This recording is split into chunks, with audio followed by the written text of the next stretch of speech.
भले ही रतन टाटा आज हमारे बीच ना हो, लेकिन उनकी याद देश के 140 करोड़ लोगों के दिलों में हमेशा जिंदा रहेगी। रतन टाटा दुनिया के सबसे प्रभावशाली उद्योगपतियों में से एक थे, फिर भी वो कभी अरबपतियों की किसी लिस्ट में नजर नहीं आए। उनके पास 30 से ज्यादा कंपनियां थी जो 6 महाद्वीपों के 100 से ज्यादा देशों में फैली हुई थी। इसके बावजूद वो एक सादगीपूर्ण जीवन जीते थे।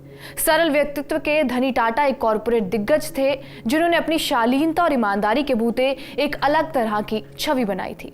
खास बात तो यह है कि रतन टाटा ने जब 1962 में कॉर्नेल यूनिवर्सिटी न्यूयॉर्क से वास्तुकला में बीएस की डिग्री हासिल की तो उनके पास दुनिया की दिग्गज कंपनियों में से एक आईबीएम में जॉब का ऑफर था, लेकिन उन्होंने अपने चाचा जेआरडी के कहने पर उस ऑफर को ठुकरा दिया। उनके चाचा जेआरडी टाटा चाहते थे कि वो परिवार के कारोबार को देखे समझे और उसके बाद उसे संभाले। फिर क्या था, उन्होंने अपने देश आकर अपने चाचा की बात को माना और वो ग्रुप में शामिल हो गए। अगर आपको ऐसा लग रहा है कि रतन टाटा को ग्रुप ज्वाइन करते ही बड़ी पोस्ट मिल गई होगी, तो ऐसा बिल्कुल भी नहीं था। उन्होंने शुरुआत में कंपनी में काम किया और टाटा ग्रुप के कई बिजनेस में अनुभव प्राप्त किया, जिसके बाद 1971 में उन्हें national radio and electronics company का प्रभारी निदेशक नियुक्त किया गया। उसके बाद उन्होंने कभी पीछे मुड़कर नहीं देखा। उन्होंने ग्रुप की कई कंपनियों में रिफॉर्म किए, नए और प्रतिभाशाली युवाओं को लाकर कारोबार को गति देने की कोशिश की। देखते ही देखते ग्रुप की कई कंपनियों ने सफलता की नई इबारत लिखनी शुरू की, लेकिन अभी इतिहास रचना बाकी था। देश के लिए वो साल आ रहा था जब पूरी देश और दुनिया की तमाम कंपनियों के लिए तमाम दरवाजे खुलने वाले थे। एक दशक बाद वो टाटा इंडस्ट्रीज के चेयरमैन बने और 1991 में अपने चाचा जेआरडी टाटा से टाटा ग्रुप के चेयरमैन का पदभार संभाला। जेआरडी टाटा 5 दशक से भी अधिक समय से इस पद पर थे।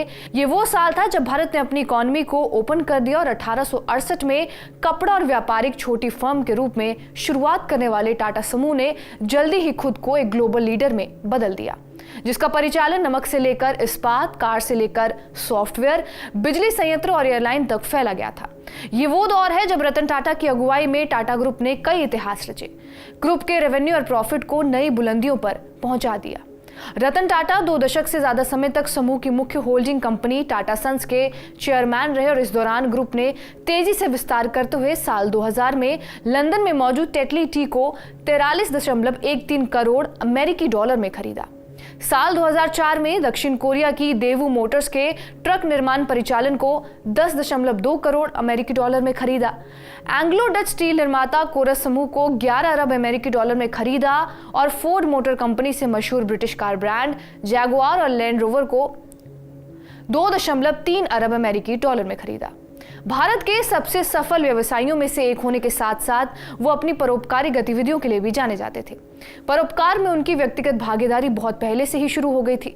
साल 1970 के दशक में उन्होंने आगा खान अस्पताल और मेडिकल कॉलेज परियोजना की शुरुआत की, जिसने भारत के प्रमुख स्वास्थ्य सेवा संस्थानों में से एक की नींव भी रखी।